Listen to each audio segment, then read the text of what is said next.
Update 7.0 gives us Ephemera 12 Divine Codes and another batch of common manuals. Today we'll be briefly going over what's available and what's worth grabbing. For the 5-star manuals, they cost 300 Ephemera 12 each. First up is Holly Jolly Winter Hilda. She was the 4-star focus of her banner, so perhaps this could be a nice free merge if you're planning on summoning for more. In terms of fodder, Hilda's most interesting offering is her weapon, the inheritable Candy Cane Plus Lance. If unit is within 2 spaces of an ally, grant +5 attack and defense and the guard effect. We have a ton of attack and defense boosting lances, but I would consider Candy Cane pretty decent just because of the guard part. I would say this is straight up better than the base guard lance, but you're going to need to be near allies. Bonus points, you are just slapping people with a giant candy cane. For some other skills, not the most premium offers, you can get Shove and Attack and Defense Form 3. That form is on a couple of Grow units and Karen in the demo pool. Last skill is Even Follow-Up 3, which gives you Omni Breaker on even turns.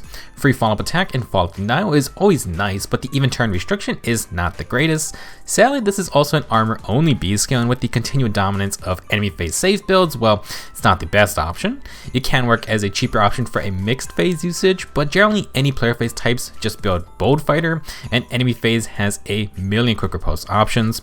If you wanted a guard-based lance, then Candy Cane is Hilda's best fodder. The other 5-star comm manual is Winter Zephiel. His inheritable sword is the Bellringer Plus. Heal 5 HP on hit. That's it. Not a very amazing option unless you're hitting multiple times, and even then you get nothing else except the stat refines. Sustain is fine, but that's just not really good enough nowadays. Besides the Bellringer, you can get Glacies as a special, and then you need to choose between Vengeful Fighter or Defensive Res Gap 3. Vengeful Fighter is fine for a budget quick riposte build, but is largely just outclassed by running any other quick riposte armor B skill with Steady or Warding Breath. You get better cooldown, you get quick riposte still, and you just get another effect on top of all that. Last skill Zephiel has is a Defensive Res Gap 3, grant +5 Defensive Res field buffs to the ally with the highest Defense plus Res total. One of the simpler gap buffs, since generally it's always just going to buff up your main tank, and it works from anywhere on the map. That's pretty nice. This is a harder to come by C skill, so it's not a bad thing to pick up from the Ephemera. Generally though, not the best selection of 5-star Kai manuals from a skill perspective this month. Halloween Degincia's tier 3 dual stance with Slick Fighter is hilariously way more valuable than what Hilda and Zephiel offer. Kind of a disappointing month, seeing the winter banner largely is the armor heavy banner. Moving on to the 4-star Kai manuals, these cost 100 Ephemera each. Arguably the most valuable pickup for this month is Summer Elincia. Her Whitecap Bow Plus grants +5 attack and speed, and if you outspeed by 10 or more, you get Brave Attacks. This weapon is very good for an inheritable bow, and even if a future arcane bow does come out, Whitecap Bow probably won't get replaced. It's not a full Brave Bow, but if you have the speed, then this thing out damages the Ninja Yumi Brave Bow, and you can stat refine it as well.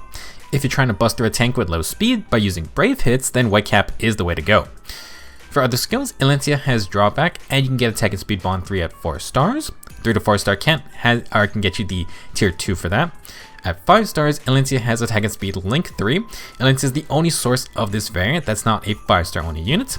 Link buffs are not bad for certain support units. For example, Hubert's Recent Refine is a ruse skill that does work with movement skills, so he can activate the link buffs with his exposure ruse debuffs. Overall, Summer Elincia is possibly the best pickup for this month, an absolute steal for only 100 Ephemera. Moving on to the recent demo, we have Kath. At 4 stars, you can get Reposition, best skill in the game. You can also get Speed and Res Link 3, which is on a couple other non-5-star options. At 5 stars, Kath has Attack and Res Bond 3. The only non-5-star option is Winter Cecilia, who costs Heroic Girls for it. For a weapon, Kath has the Armor Pit Dagger Plus, which is effective against army units and has built-in Hardy Bearing.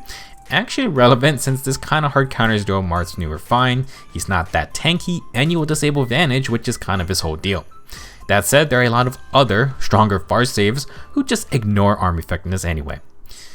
Next up, we have 3 Year 1 units. I understand it's a fine way for newer players to get some of these characters if they just want to use them, plus some skills and weapons are only on these units, but man, it feels bad as a long-time player to see more of these guys. At 4 stars, May has Drawback and Blue Tome Experience 3. Experience is not a huge deal in Fae, but you can use these quality of life skills if you want. At 5 stars, May's going to have Desperation 3. If you do not have any extra Shaunas, then this is one of those skills that might be worth the 20,000 feathers, if you're desperate. Her weapon is the Blue Owl Tome, which grants +2 to all stats for each adjacent ally, a bit hard to utilize. If you just want +3 to all stats at any time, the Spooky Sensor is a Fury 3 Tome in the Divine Codes shop. Moving on, we have Odin, who has a resplendent outfit coming this month, so if you want another merge copy, here it is. At 4 stars, Odin has Moonbow and Red Tome Breaker 3. At 5 stars, you can get the Blue Blade Tome if you want bonus attack based on your total field buffs. Comes at the cost of +1 special though. Odin also has Defiant Attack 3. Defiant skills were kinda not good even day 1, and then basically got outclassed by Brazens. I'd love to see them revisit these for a tier 4, maybe you could combine Defiant and Brazens together.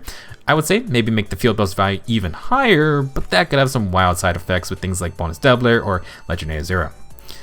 Last up today is Lava Shell. At 4 stars you can get the Growing Light AoE special and Renewal 3. At 5 stars you then get Res Tactic 3. Connus has it at 4 stars for Heroic Grow options. Not a huge deal, but in the future, if the Arcane Blue Tome does require Shine as a prereq, Lava Shell is one of the only demos to have it, otherwise you're going to need to use Heroic Rail units. That'll be it for this month's Ephemera 12 common manuals, last batch for the year before we cycle back into Ephemera 1. Sadly, not the best group to be honest. Hilda's Candy Cane is alright, but the passes on both of our 5 stars are not exactly must grabs. Summer Elincia is one of the better Tempest units thanks to her very good inheritable bow. Grab her for sure. That'll be it for this month's Ephemera common manuals. Be sure to use up last month's Ephemera. We got quite a lot toward the end. Thank you for watching. Hopefully you get what you want, and I will see you in the next video.